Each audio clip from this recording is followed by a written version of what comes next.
takeover, love, support, grace, social activism, resources, and art. I am the assist, African support and strength, inspiration and success together. My right hand sis, Nick, you gotta come back. I need to talk to you on the air, but I gotta come holler at you too, definitely. But I will say this: it's funny that this is an all-time late record right here. But this is the funny part about it. I was actually teaching children about podcasting.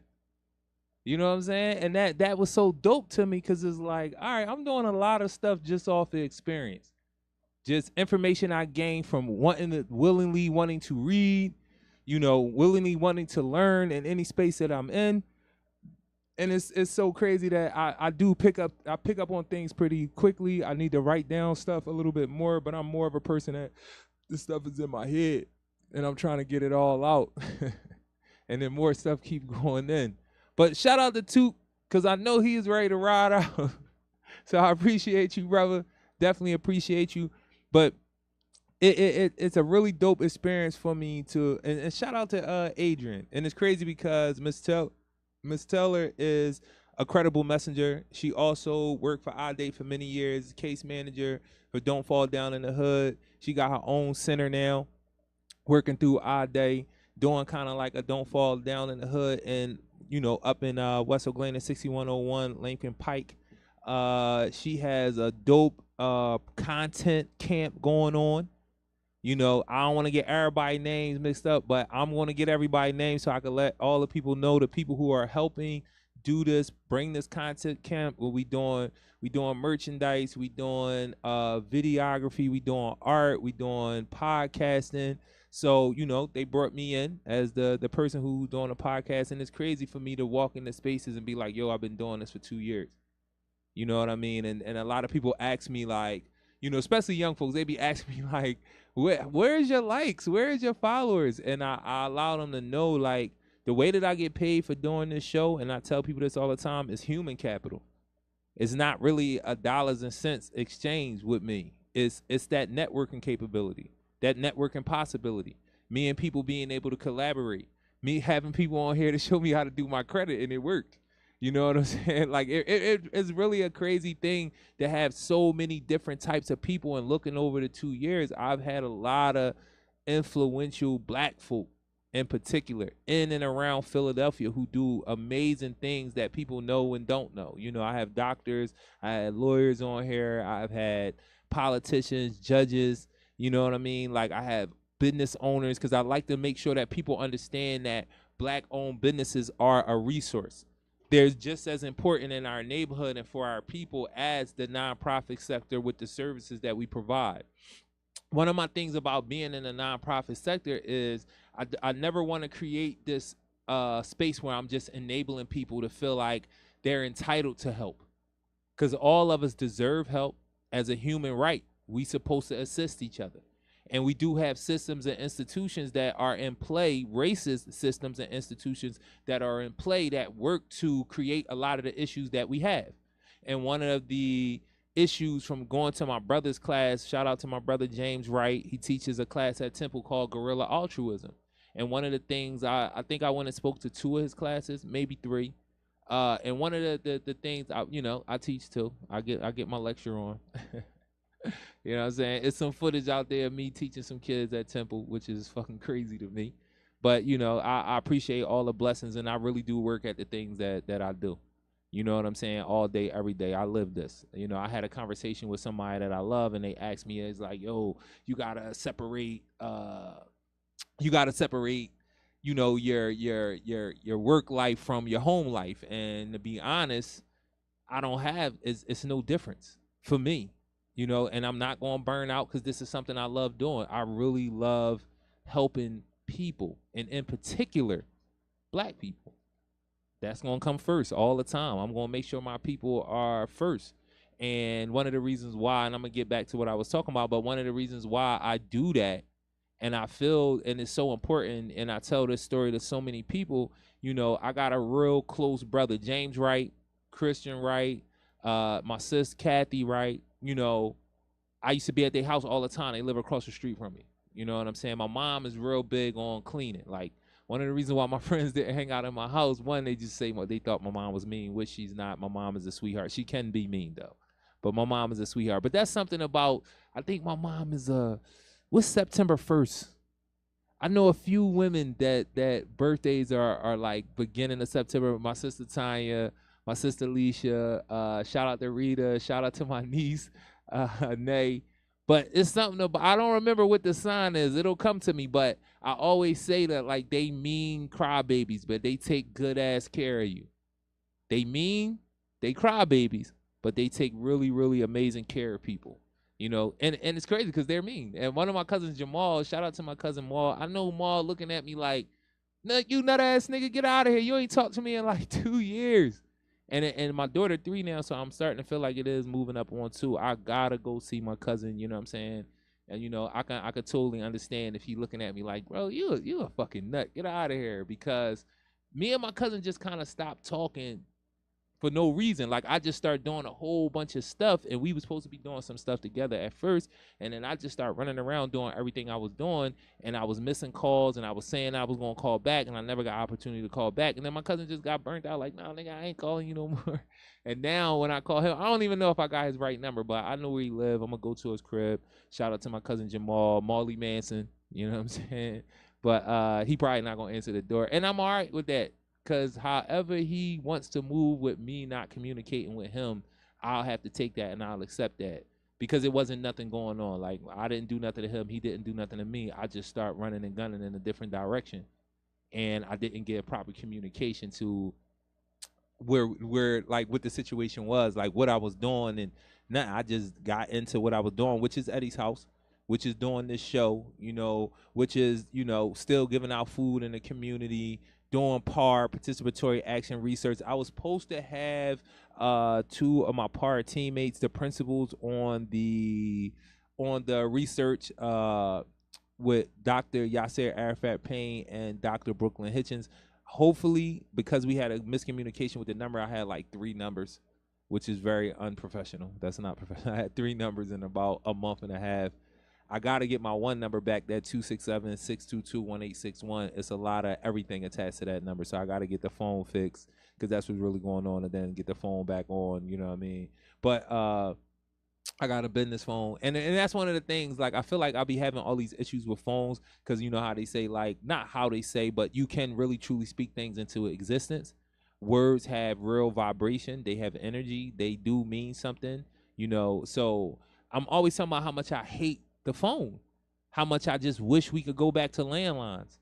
A lot of issues that we deal with now, I feel like are circled, like shit, not a lot, most are circled around these phones. And even if it didn't start with the phone finds a way to exacerbate a situation, whether it's from shit that you watching in real time all the time, being able to talk to people in real time in spaces where you probably shouldn't be talking to them, and they answer the phone, or you want somebody to answer in this space and it shouldn't, and that creates a whole situation because a person not answering your call when you know they can, but they don't want to talk to you because they talking to somebody else. And I'm not even talking to somebody else on relationship shit because that's what we think about all the time, but I'm just talking about talking to somebody else. I could be at work, and I do this all the time. I leave my phone in my office, and then I'm out in the front, and one thing leads to another, and before I get back to my phone, 2 hours then pass. And I might have had a call. I might have even told somebody I was going to call. I was going to call. They could call me. And I got so engulfed in whatever I was doing, I didn't answer. And then now it's left to the person to create whatever they want to create while I didn't answer the phone. And then that's when the shit gets spooky. So that's just some extra shit.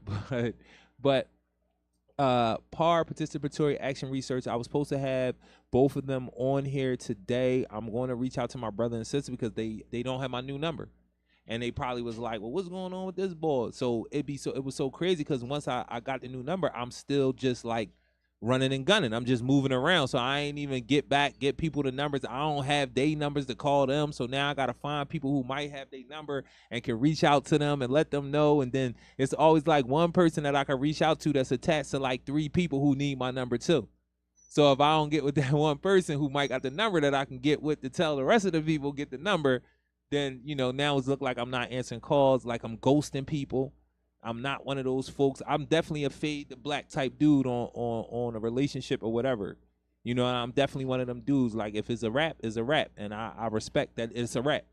I'm not going to be, you know, calling you on through another number or nothing like that. I'm not going to try to call if you block me or whatever. Like, I'm not going to do that. Like, like, even with my cousin, it was more like it wasn't nothing he did or I did. I just started doing so much. And then I wasn't, my communication and getting back to him was off. And then now it's kind of like, nah, cuz I'm cool. And I don't even really know if that's it, but I'm assuming that's it because I didn't answer his calls for so long. And a couple times I did reach out through text, but I don't know if it's the same number. But I know where he live, and I got to go to his house. You know what I'm saying? But I was supposed to have them on there today because they just wrote a book. And it's called Murder Town, USA. And it's based off of gun violence and the research that they've done in Wilmington, New Jersey, Wilmington, Delaware. So I'm going to definitely get them back on the show. This is going to be a really dope show. I like whenever my brother and my sister get a chance to talk because, you know, they talk that black stuff, and I like talking the black stuff. I only say that because I read a book one time. And it had a part 2 and a part 1. I think it's from Niggas to Gods. I read Niggas to Gods, and then the second book was kind of like, you know, the first book was it was so needed at the time that it came out, that I think the second book was just written just because the first book was so well received, and it was a great book, you know, and it was written in very matter-of-fact tone, you know what I'm saying? It was written in a very easy to read but dense in information way. So I think that the one chapter is I'm not that black stuff or the black shit. I forgot the name of the chapter, but the part that always, like, that chapter was so crazy to me because before I read the book, I really had dealt with black people who told me I'm not into that black stuff. And I'm like, man, you just as dark as me. You all in the black stuff. You're immersed in the black stuff. You can't get out of this if you wanted to. It is black stuff. You black. You into the black stuff. You was born into it. So reading that, it kind of just showed the delusion that my people go through because of what we've been through. You know, racism, man. I know it's crazy because I don't even feel like I talk about it enough. That's the crazy part, because I'm still running into black people who truly don't understand all of the ways that race and racism affects black people in their everyday lives, from the way that they raise their children to how they have relationships with their partners to how they operate in the business sector, how they spend their money. Shit, it goes into even how you drive. And a person be like, damn, what you mean? So you have a lot of young men just like speed. But for black young men, it's this whole thing of, I'm not scared, or I got whip skills. And the reason why we hold on to stuff like that that's so minor as what it explains about you, the person, you, the man, you, the young man, is because we don't have a whole lot of other things to attach ourselves with as black men. So anything that's shot out there and given to us as the thing, whether good or bad for us, we tend to gravitate towards. So riding around in a Charger like you, Mario Andretti, it's not beneficial to you or the people around you, because bang outs happen, especially in a city. You can get hurt. You can hurt somebody. You tear your car up, the whole nine. But because this is whole pride thing about having whip skills, and I could drive, because we don't have a whole bunch of other things to hold on to. You don't hear us talking about, I'm very proficient in math, even though that would be way more important. I would want to hang my hat on that as a man more than anything else. But we've been told being smart is corny. And that's a real thing, because I see how our young people are dumbed down and think being dumb, and I mean just dumb, like you can say stupid, it's okay. Like, not really having information is okay. And then that's the reason why I say what I say about the bibliography of Instagram. Stop listening to these people who can't give you where they get their information from. I need to see some real receipts, as they say, to say that you should be the one on Instagram talking to people about whatever you're talking about. And you need to be living it, because that's another thing that, you know, we all falter. Nobody's going to do everything the right way. But my thing is always, is your heart in the right place when you do what you do, or say what you say? You can still come out wrong about the decisions you make, but is your heart in the right place? So it's like having, it's like, you know, being Muslim and you eating pork chops. You feel me? It's that type of thing. You super Muslim when you in front of me, but then when you go in the crib, you eating pork chops. And that's just a minor thing. You know, it's major, but it's minor. So it's the same thing with somebody saying, I'm for black people, but everything you do is anti-black. You know, from the people you choose to mate and have family with, to how you spend your money, where you spend your money. It's a certain level of, you can't say that I'm for these people if I'm not doing very regular nuts and bolts things. You're not doing nothing for this community, the black community. So it's like, you not real. Like, you up here telling me one thing. It's like a black man being on Instagram or on a TV show talking about how much he loved black women, but he has a white woman. That's just, it's hard for people to stand on.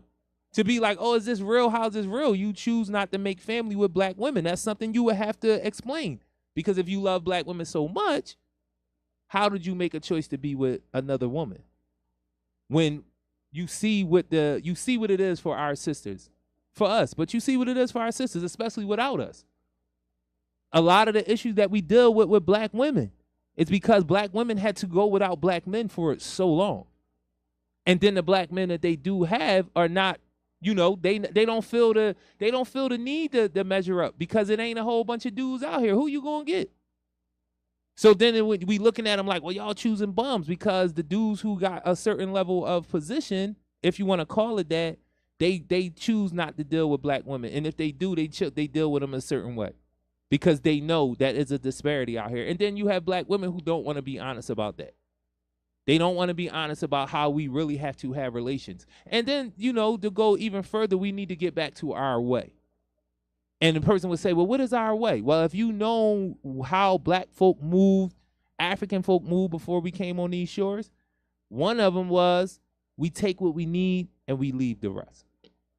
So if you're hoarding, if you got a bunch of something and you're not trying to share with any black folk in particular, that's not our way. If you're not helping to community parent and make sure that our children are good, whether they're your blood or not, that's not our way. If you don't have true sisterhood and want for yourself what you want for your sister, or true brotherhood and want for your brother what you want for yourself, that's not our way. Our way is we step in for each other and we make sure each other good. So, I mean, I can go down a litany, look up Mayat, M-A-A-T, look up Unk Theology, jump into it real heavy, study it. You'll learn a lot about our way, you know? So, like I said, I want to get my brothers and sisters back on here. Because they was on the show before. They're friends of the show. I really appreciate all the things that they've done for me. I'm going to finish up. I'm getting closer. I just got to get another wheel. But I kind of like when I don't got no car, I be in better shape. Because I do like to walk, but I got so much shit to do, I have to have a car. You know what I'm saying? Or a dedicated driver. I can't pay for a dedicated driver right now. So, you know, but I'm working on it. You know what I'm saying? But when I don't have a car, man, I get in shape quick, because I be walking around and I'm, you know, working out and I'm eating a certain type of way and I'm just moving, and just, you know, the body is built to move. So the more movement you have, the more time you get in on your life. I've been hearing a lot about 75 years. You know what I'm saying? I didn't watch the whole joint. I think I seen Eddie Murphy on Instagram. I tend not to watch all this shit that they be saying, and because, you know, they be different people at that point. Like, money and influence in America is going to take you. It's like, I'm OJ, I'm not black. It's that kind of thing. And a lot of black people who have money and influence purposely are kind of geared and pushed towards that. Even some of us who start seeing a little bit of money and access start playing that type of game where you're trying to separate yourself from black people. You know what I mean? And I don't want to do that. I'm not going to do that. You know what I mean? So when I look at it, I just be like, you know, take the message and not the messenger. So that's how I separate and listen. But I heard him saying something about 75 years. That's all you normally get. That's on average. So, you know, what do you want to use your 75 years for? You know what I'm saying? Are you one of those people like myself that say, listen, we can get back to where we were when we weren't controlled and our minds wasn't being played with, and then in turn we so destructive to each other and so beneficial to other people. You know what I'm saying? Again, with race, like I say, you can't hide from this shit. You can't hide from what's going on. Shit don't even seem real at times. Like even shit that I've read, and then when I actually have to walk in it and deal with my people in it, it just be crazy to me. And then I be looking at myself and saying, okay, how much residue do I have? How much of the plan do I got correct? You know what I'm saying? So, but again, I always lean into, you know, my heart being in the right place for every move I make. Whether it come across correct or not, I might, you know, whatever I might do in the process, I'm not saying it is forgiven, but just know, you know, my heart was in the right place. It wasn't no malice intent or ill will. Nobody was trying to put anybody out there. And it's crazy because I'm usually not wrong too many times. I know people don't want you to talk like that and all that. I'm not perfect. I'm tired of saying that, but I do strive for perfection. Do I fall short? Of course. But I'm good where I land at. And that's real shit. And I have a track record, and I want other people to look into that, not into me. I'm talking about into themselves, and really be honest about the decisions that you make and why you're making them. You know, I always be like, I stand. So people be like, you act like nonchalant about stuff, or you act like you don't fuck up, or you act like you better, or you act like, nah, I just really be on the right side of shit a lot of times intentionally. You know what I'm saying? Like the people that I'm around and the people that love me and I love them, for the most part, they fully understand that you can't point and say, he just said, fuck me. You know what I'm saying? And I felt like that too. Like when I was upstate, I used to feel like, damn, motherfuckers ain't doing what they supposed to be doing. But I never wrote that. I never expressed that to them because I just said, okay, I got locked up when I was 20. Even though your frontal lobe ain't developed, I was ahead of the curve. I wasn't a regular 20-year-old. I really was doing all my own shit, like literally. So it definitely wasn't my mom's fault. It definitely wasn't nothing she did wrong. Only thing my mom did wrong is not know. Like so many other people who just didn't know. They didn't know. They didn't, not meaning they didn't know. She didn't know what I was doing. She just didn't know. It was certain information that I needed about who I was as a black man that I couldn't get from my mom. For one reason, because she wasn't a man. But then the other reason why, she just didn't have a history of what welfare really was doing. She didn't have the history of what redlining really was doing. She didn't have history and understanding of what the crime bill was. She didn't understand that crack was a real conspiracy, a real attack. Fuck a conspiracy. It was an attack. It was war, because we always, you know, long as racism is the name of the game, we are always in active war as black people. So that's another thing I'll be having to look at. Like, we really trying to do peacetime shit during war, because we want to believe that it's not an active war against us to keep us in the position that we're in. Now, I can hear a lot of people say like, yo, listen, man, we know this, we know that. Nah, we don't, because I be listening to people talk. And even the people who are so far gone that they just like, fuck it, that's a response from being oppressed. Because why would you say fuck it to your life and everything around you being fucked up? And you just to the point where it's just, I'm going to just rock with it. Fuck it. I'm going to get high. I'm going to fuck. I'm going to go out. I'm going to get dressed. And that's all I'm going to care about. I ain't going to care about the fact that our babies are dying at death more than anybody, dying at birth more than any other race of people. That they giving black women C-sections like 90 going north, even if they don't need them. Like, this is shit that's really going on. And we need to get into it. And we need to be upfront about it at all times. It ain't no turnout, because one of the things that the generation before us did that was faulty, and that was an error in judgment, was to think that secrecy would work. Not privacy, but secrecy. And the secrecy was based off of like shame more than anything else. But if you would have told us what you were dealing with, we would have had a better understanding of how to deal with it in a new way. How to defend ourselves against it, instead of just acting like it's not happening, or thinking that we can buy our way out of it or move our way out of it. Because you can't move from racism in America. There's no place you can go. Because even in those places where it's only black people, We are dealing with a lot of issues that come as a result of being under a racist regime, an imperialistic racist nation, very capitalist. And that racism is a money thing. Like, we have to have, like I like to say, because it's a real thing, and this is what they write in their economic books about the system of capitalism. That's proven out. Again, my mom didn't have that information. My mom didn't know that in order for her to survive in America, not even survive, in order her existence in America is as a built-in underclass, what they call a baked-in, cooked-in underclass. This shit is cooked in. That's what it says. That's how it's explained. We are a baked-in underclass that all other groups of people benefit off of our backs, our exploitation and extermination, our mindsets, the information we don't have, being mindless consumers, responding to being oppressed and depression from being oppressed and not knowing that it's coming from oppression, thinking it's because he's getting on my fucking nerves, because these children are getting on my nerves, because she's getting on my nerves. We think that it's as simple as our interpersonal relationships. We don't understand the way that we look at things comes from a racist view of ourselves. Colorism and things of that nature.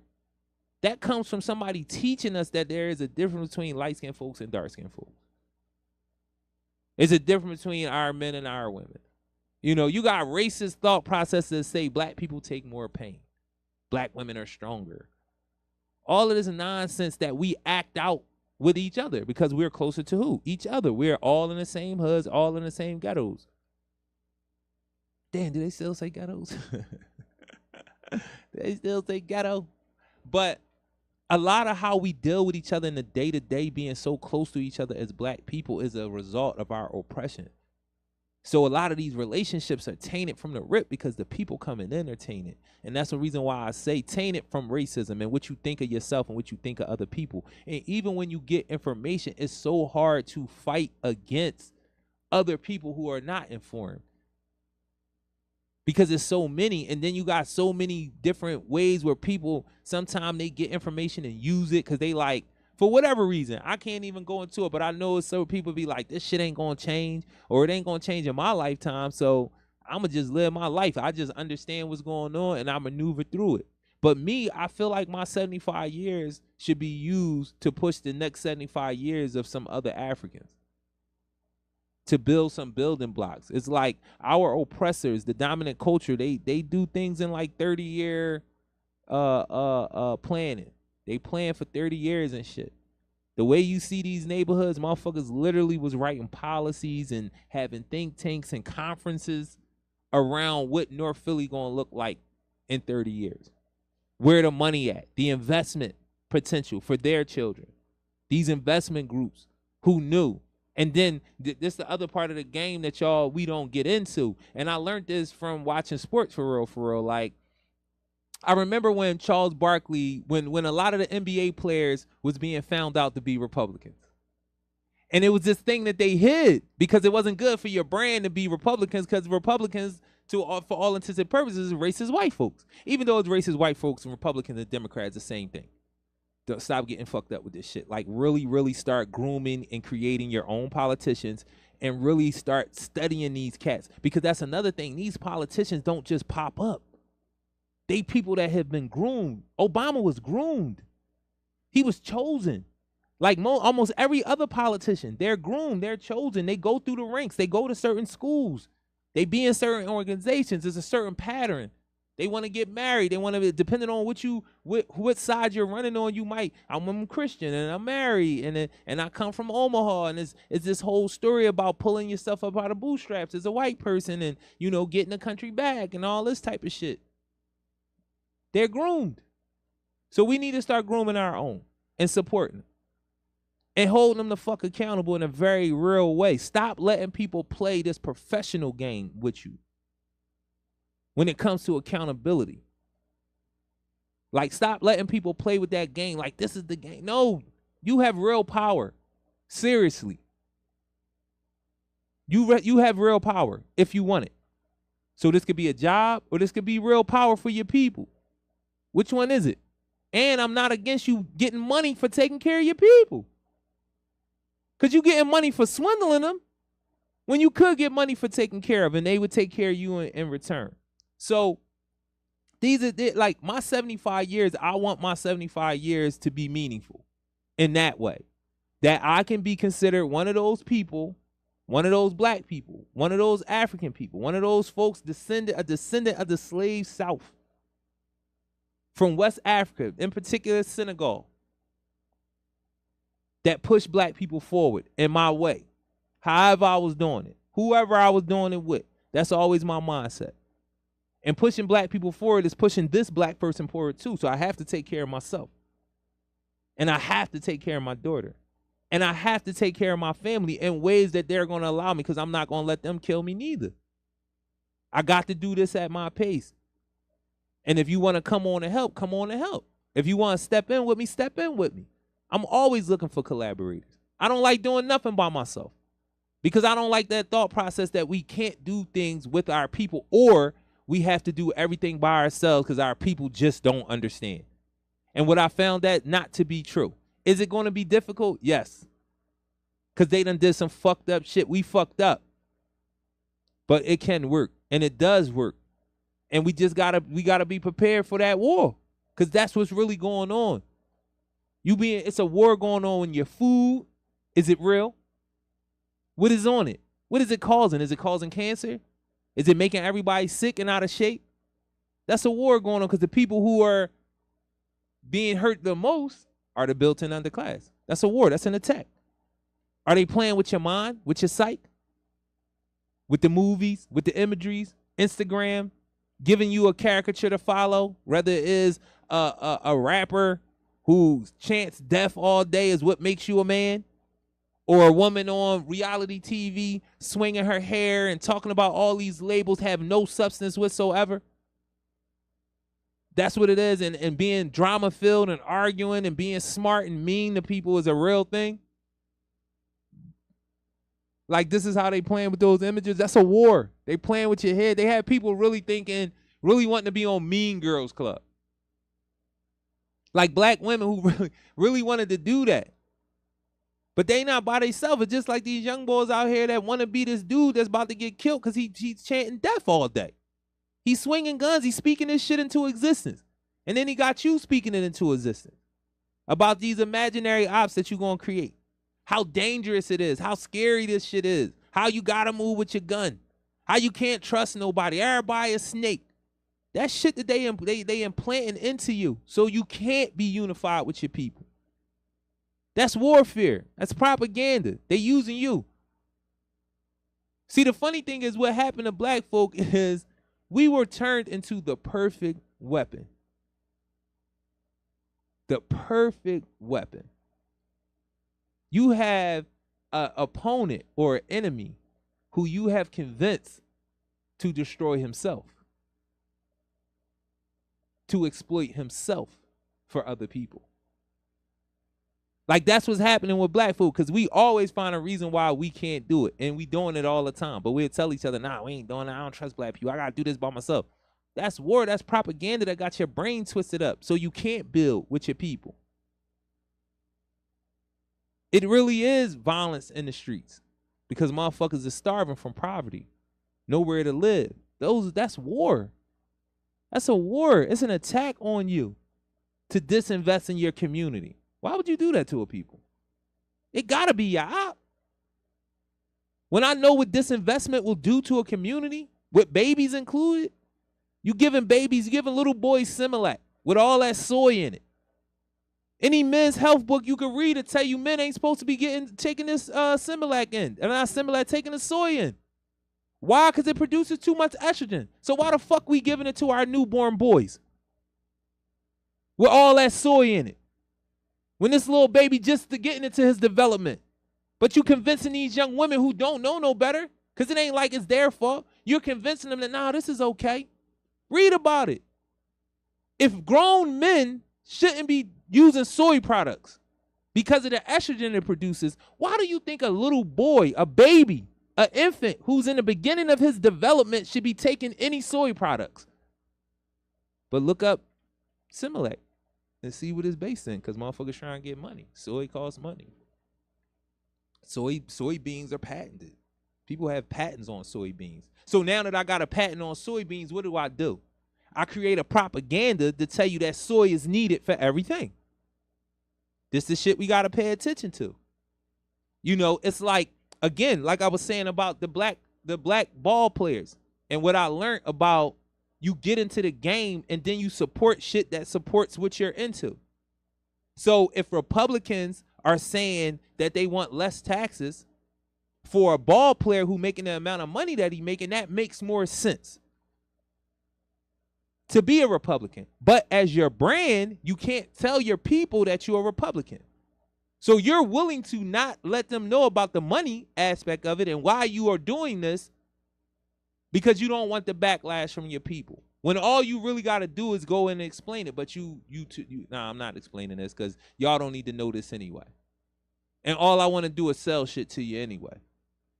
Because I want to be over here with them, with the real white Republicans that's making the money. I want to be one of them. I want to be in that middle class, that small group of selected Africans that get to have access. And all the rest of us can chase it, even though the system is only set up for a few of us to get it at a time. That's war. But the funny thing about that is when we get the information, we supposed to put the information out there. Let our people know what is going on. My elder, my executive director, the queen, the queen Miss Marion, she puts out there a lot. Information apartheid. That's what's happening to us. We lack information. And you got too many people who don't want to get the information up. They talking this bullshit about who lane you in. Like, I don't want to be in this lane. No, get the information up so our people can make proper decisions. Stop trying to fucking commercialize information all the fucking time. And then always be wondering why black people act how they act. Because black people do this to other black people all the time. Look at these motherfuckers. What are you talking about? When have you been out there in a real way to make sure that they got the information so they won't be like this? So it's always an ongoing battle, you know, to understand that we are in an active war. Look at the history of our people in this country, and it has been violent. That's the other part when people because war is always not guns being fired. That's another the way that they played with us real heavy. You know, military, that's a military mastermind thing for me. I ain't gonna lie. Getting your enemy to fight themselves. To the point where when people do get information and try to tell their own people, we're fighting ourselves. It's them, they're doing it. We turn on each other and be like, what? Why you want to blame everything on the white man? Or, what the white, I know all that. That shit ain't changing nothing. I'm like, damn. They got this shit sold up. If you got the information, it's your fault. And if you don't, you blaming everything on the white man. Don't blame it on the white man. Look at the history. Ain't nobody blaming shit. They document their own shit. The fuck? Like, that shit blows me. Like, look this shit up. Look at a book called Without Sanctuary. Check that joint out. See what they was doing. Motherfuckers hanging motherfuckers and then sitting there eating hot dogs and hamburgers and shit, smiling and making postcards of this shit. Sending it to each other. Like, I got y'all really, really understanding what been going on with black people in this country for y'all to feel like this ain't no war going on. And the reason why we not able to do a lot of the things we supposed to do because we're trying to have regular relationships, peacetime relationships during war. There's an active attack on the black family. There's an active attack on the black man. And there's definitely an active attack on the black woman. It looks different, but it's still the same. And the fact that it looks different is the reason why black men and black women go at each other so much. Because racism and what it does to the black man looks different than racism when it does to the black woman. And shit, and it looks the same in a lot of places too. But it looks different enough for us to think that maybe it's the black man that's just doing this shit to black women because he wants to. And then the men maybe it's just the black woman doing this shit to the black man just because she wants to. But we always got to remember what we've been through in this country and how it has us looking at things through very fucked up glasses, a very weird lens on how we look at things. And then it has brought us to this thing where we just want our urges met because we've been through so much. And then we're teaching that. That's why I tell people, like, we're a very over-sexualized nation. Like, we're freaked the fuck out. Like, we literally are. Motherfuckers watch too much porn. Shout out to Dr. Wilson, man. He said something to me, and I've been saying it to people because I'm like, damn, I looked at this from the standpoint of prison and how looking at all of those books from being sexually repressed and not knowing what that energy is and how to transfer that energy into other things because it's not natural, and how we just get so far going on these smut books and trying to watch any little thing on TV that is like some sexual shit that ain't supposed to be sexual, we turn it into sexual. I remember dudes watching shows to see certain women. You don't even pay attention to the show for real, but you start watching the show after a while because you're watching it to look at this woman. But what that did is that gave us a fucked up view of how we look at our sisters when we came home. And when we come home, you know, we tend to think from reading these dumbass magazines that all the women think like this. How the magazine interviews go. Then we start looking at, we want our women to look perfect, like this shit. So when we see women who don't look like the magazines, we like, what the fuck is this? Now, mind you hit. This nigga hit. But because he got this skewed view of women over time from watching all these movies and smut books for the wrong reason, watching the movies for the wrong reason and TV shows, and then watching the smut books, how you come and treat and act and look at black women is fucked up. And then it's this thing of owing me because I've been down. That fucks it up even more. Thinking that motherfuckers supposed to take care of you because you've been away. You know what I'm saying? When really we need to be coming to an understanding of what we owe each other or what happened to both of us in the absence, so we can really figure out how we going to fix this, how we going to move forward. And having relationships when you just came home from prison is you really got to have real conversations, like real conversations about what that's going to look like with a cat that just came home.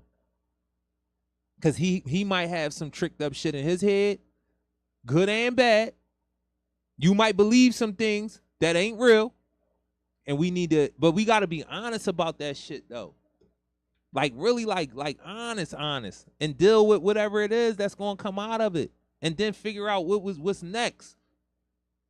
But again, I preach this to my people a lot, man. We are in an active war. It has been an attack on black people to keep them in a certain position so that the hierarchy, the dominant culture, in particular, white people,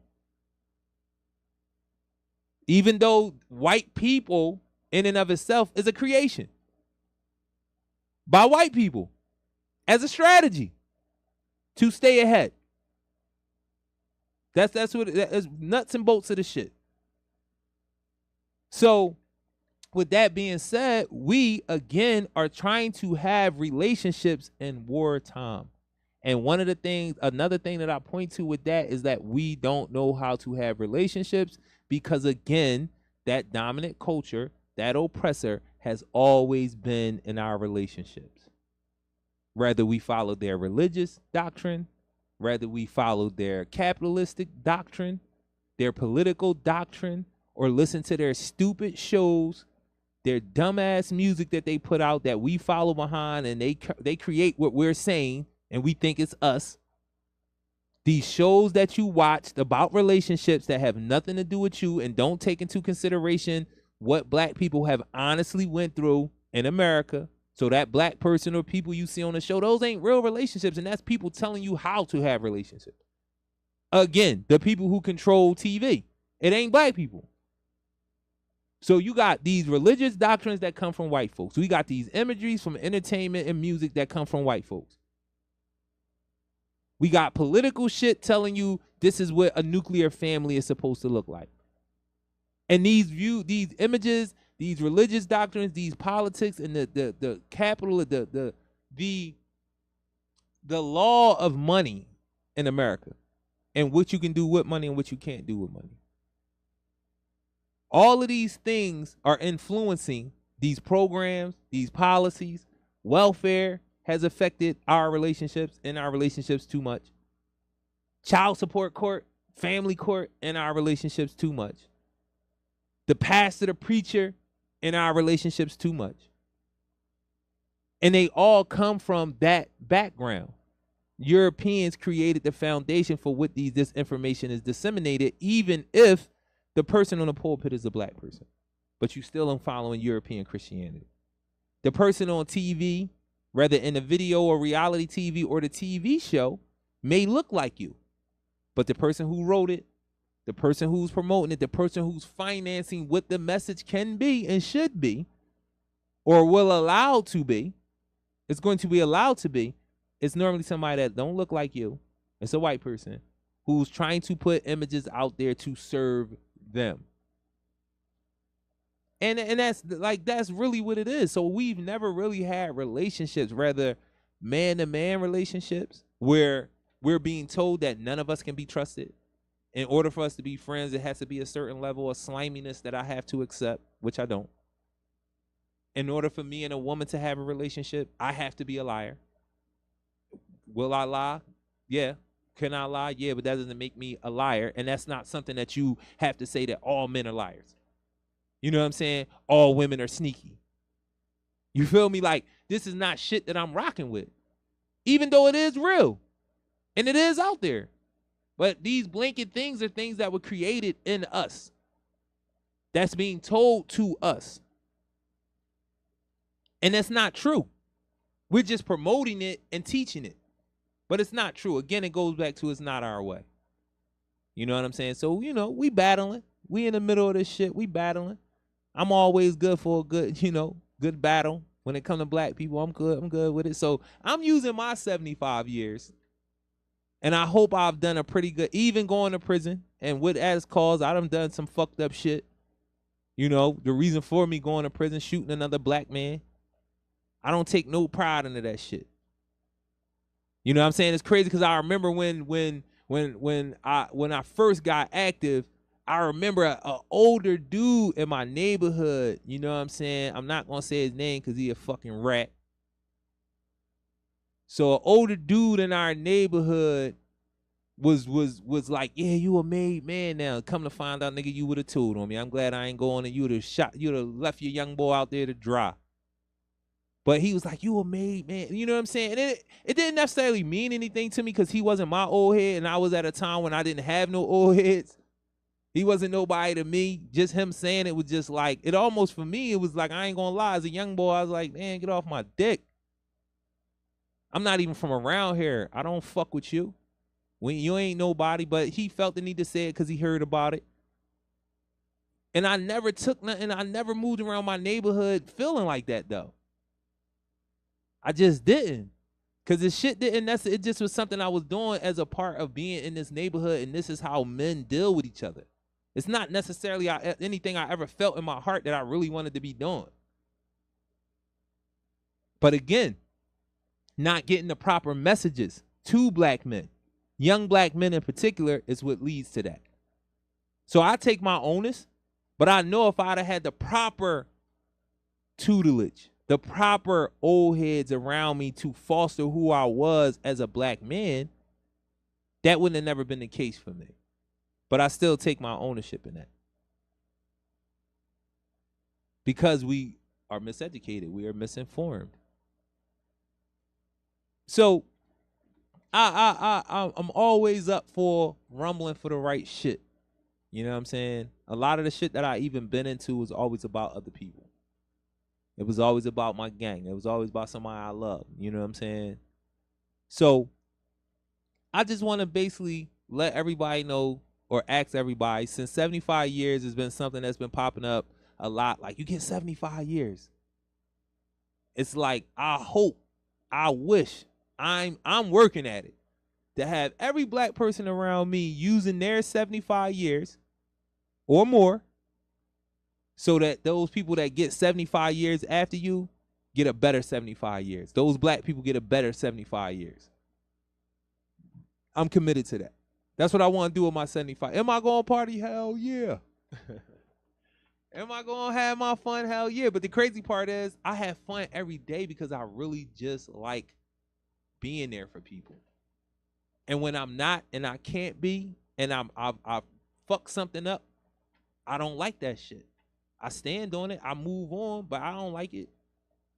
You know what I'm saying? I don't like that shit. Like my thing is like we all get it together. You know what I'm saying? We all can come up together. And hopefully we build a strong enough family, a strong enough organization, a strong enough people who are able to absorb when we fuck up. However we fuck up with each other. Or even if we just get to the point where our relationships really have to change and we can only do the work together. It don't have to be this final thing where we ain't fucking with each other at all. Because that's not productive for black people. For African folks. And this shit get real spooky, man. This shit is a psychological thriller. Yo, trying to figure black people out and where they at with it and what type of black person you dealing with in that moment.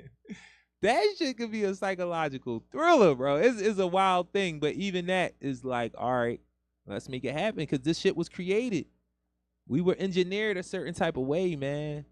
And we try and get out of that. We try and make good decisions to get our generations out of that. And I feel it. I feel a lot of my people are starting to look and be like, no, like black people the shit. You feel me? We the ones. Even without the information, but please look into the information. Cause you don't want to mislead nobody in your zeal. So read. You know, like I said last time, you know, I was here last week, and I'm about to slide out because I know I really got a love shot today because Rose is about to be out of this joint. Does it look like no? What is this boy doing? But but I do wanna say always, man, like collaboration is key. You know, I'm never going to stop collaborating. I do have to do a few things by myself and then bring people in. I have to do that. You know, bringing people in while I'm moving and shaking the process can be very difficult. And I've done it. I've done it. I fought my fights with my people about the understanding of like, listen, we doing this for a particular reason. And everybody don't stay on task. I'm very real with that. Like, be on task. That's what I can ask, be on task. But everybody is like, you know, everybody is like, it goes in and out. Like, and then people have their own different things. Like my elders say about the branches of the tree. And we be trying to believe or think that that's the tree. No, man, it's just a branch. We can do all these things and move together. So, shout out to Miss Taylor. Shout out to, I'm going to show her this too next week. Shout out to Big Money Yajira, you know, and the Beautiful People podcast. You know what I mean? And then shout out to Neef. She just got a co-host. So shout out to Neef. I'm a Neef. So I'm going to have them. Hopefully I can get a few, like 4 to 6 of the young folks that I'm doing a podcast or teaching them how to do podcasts, and I can get them up here, see how the show is done. Maybe get them to co-host or something like that. We'll figure something out. But I'm real hype about this because I got, you know, my own program coming that I'm doing and that I'm really going to start doing here at the show and then doing like some live. Because, you know, I'm black press. I got to remember that.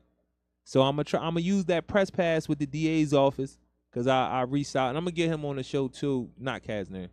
I'm gonna get G Lamar on the show if he want to come on the show. I think it would be dope. We get to see who this black man is that's working in and around the DA's office if he want to come on. He said he would come on, so you know I think he's gonna be a little political with it. But I'm gonna reach in, see what I can get out. You know what I'm saying? See what he gonna tell us about how this thing look. Cause I really be wanting to know where black people stand in position to, you know, these politicians, white politicians, even in that, because these people not from where we from, and I can see it with the things that they say and how they move at times. And I'm not somebody that goes with the whole, oh, they just don't know no better. Then why the fuck you take the job? And the largest population of people in this city is black people. So anybody that's running for any office, you need to know everything. And I mean it like that. Everything about black history in this city, if you talking about you going to represent some black people. And that's just the beginning. Because it's a bunch of black people who do have the history and they done been tricked up. And they want to play a game down City Hall. They want to do the whole, we going to give a little to get a little. That shit don't work. If black people give a little to get a little, where are they left at? In the same fucking space. They starting from behind. We are starting from behind. So why do we play that game when we get in front of these people? Well, you got to give them this to get that. No, you don't. Stand on this shit. We need this because our shit was disinvested in. Our shit was destroyed on purpose to get these outcomes. So I'm going to leave it on that. I appreciate y'all checking me out. Again, shout out to Miss Taylor, her whole situation, Big Money, Yajira, Neef, you know what I'm saying? Shout out to everybody at Cornerstone, all my CCIP family. We going to do some amazing things in the 18th district. I stand on that. You know what I mean? There's a bunch of other things coming up. Shout out to Dr. Wilson, the Fathership Foundation. Shout out to my brothers and my sister, Yasir Arafat Payne, Dr. Brooklyn Hitchens. I'm definitely going to communicate with y'all at some point today, see if I can get y'all in the building next week to promote the book, because that would be so dope. Make me feel like I'm really doing this dope-ass, amazing show. But this is PSA, Philly Service Announcement, Takeover Tuesday, Takeover Love, Support, Grace, Social Activism, Resources, and Art. Shout out to my sister, Queen, right-hand sister, Raw Cannon, Nick. Shout out to all the cannons, Molly, Zach. All my brothers and sisters, man, we out here. We around. Shout out to Katika, too. Get with my brother, you know what I'm saying? Katika app, jump on that. All black businesses, black-owned businesses, all black-ran organizations. Jump on Katika. That's our search engine to find out where we at in the city and how we need to be moving with each other. That's what we doing out here. Good looking, too. I'm out.